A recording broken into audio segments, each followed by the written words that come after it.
Bonjour et bienvenue dans ma cuisine. Aujourd'hui, je vous montre comment réaliser un biscuit pâte à choux qui va pouvoir réaliser des roulés tout simples avec du chocolat dedans, du chocolat fondu, confiture, crème diplomate.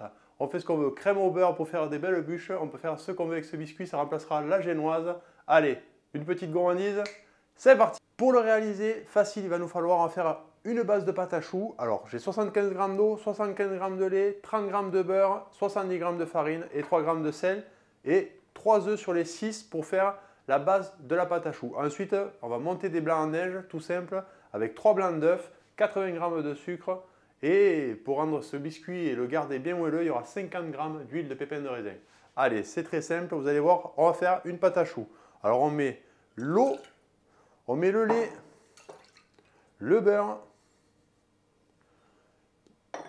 les 3 g de sel et on met ça à frémir, faire fondre, il faut que tout soit bien dissous dedans, c'est parti. Ensuite, pendant que ça fond, on va préparer pour les blancs montés. Alors, c'est parti, on va clarifier 3 œufs.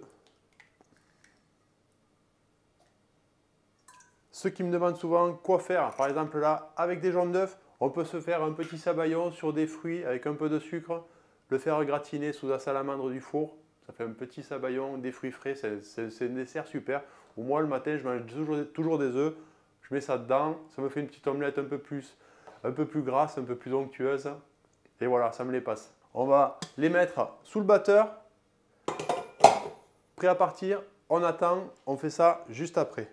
Allez, notre beurre, on voit qu'il commence bien à fondre.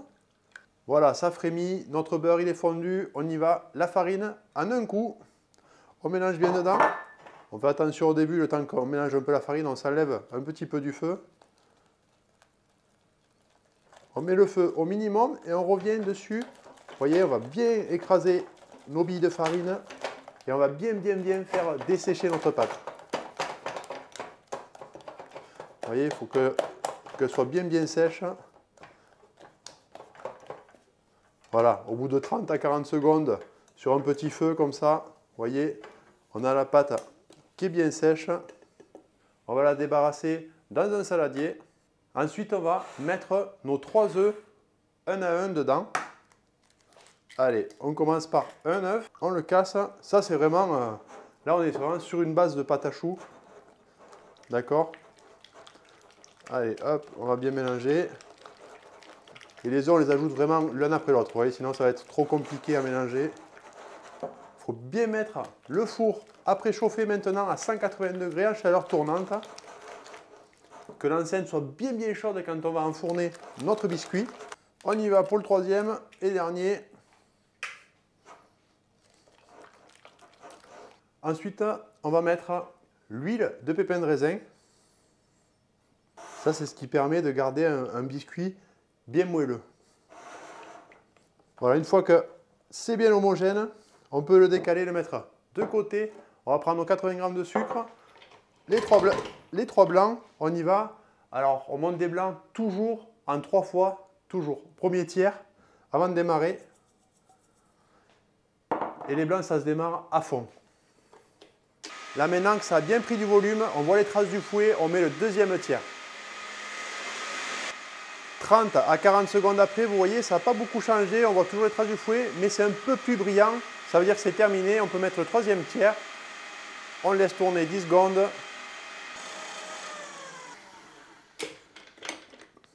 Hop.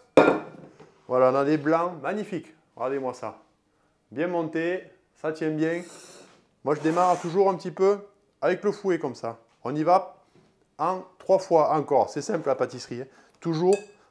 Là, on a 2 masses différentes. Une masse épaisse, une masse très légère. Regardez, et j'y vais doucement avec mon fouet pour casser un petit peu cette masse dure avec le premier tiers. Allez, on y met un petit peu plus. Alors on fait attention, hein, on ne le travaille pas trop. Allez, je vais poser ce gros fouet parce que là, j'y vais avec un fouet. Hein. Les grands pâtissiers diront c'est à la Maryse. Et moi, je trouve que le mélange se fait beaucoup plus vite et que les blancs au moins, ils sont bien cassés. Il n'y a pas de blanc dans notre biscuit qui traîne. Voilà, ça c'est un mélange qui se fait rapidement. Hein. Les blancs en neige comme ça ne tient pas longtemps. Hein. Allez, hop, regardez. On fait tomber tout ce qu'il y a dans le fouet, on rentre au milieu, on ressort sur le côté. Et on fait tourner le saladier au fur et à mesure. Regardez-moi ça. Un biscuit léger, brillant. Vous voyez, on a envie de le manger, on dirait une mousse au chocolat blanc déjà. Direct. Allez, plaque à pâtisserie. Moi j'aime bien les petites plaques perforées comme ça. Au moins la cuisson, elle est plus homogène. On étale ça sur la plaque. Pour l'étaler, on essaie d'être le plus efficace possible. C'est-à-dire que moins on va le tartiner comme ça, moins on va casser toutes les petites bulles qu'il y a dedans et notre biscuit sera encore plus aéré. Donc si on le tartine comme ça pour que ce soit parfait pendant 10 minutes, forcément on va casser toutes nos bulles qui sont dedans. Et ça, c'est pas cool. Le but de ce biscuit, c'est de garder la légèreté. Vous voyez, on va direct dans les angles.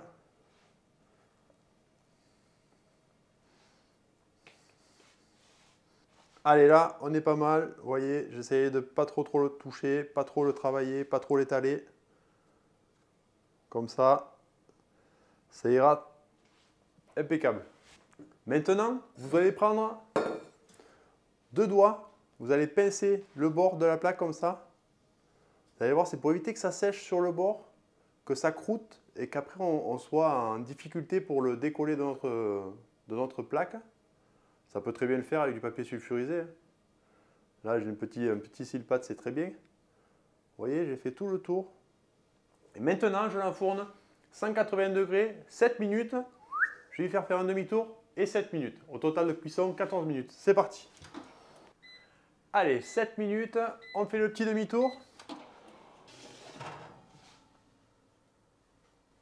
Et c'est reparti.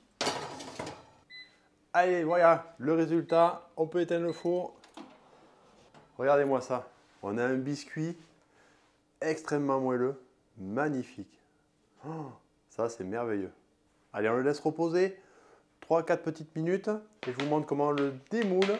Pour le démouler, regardez, on prend une autre feuille de papier sulfu ou une autre silpat. On prend une autre plaque,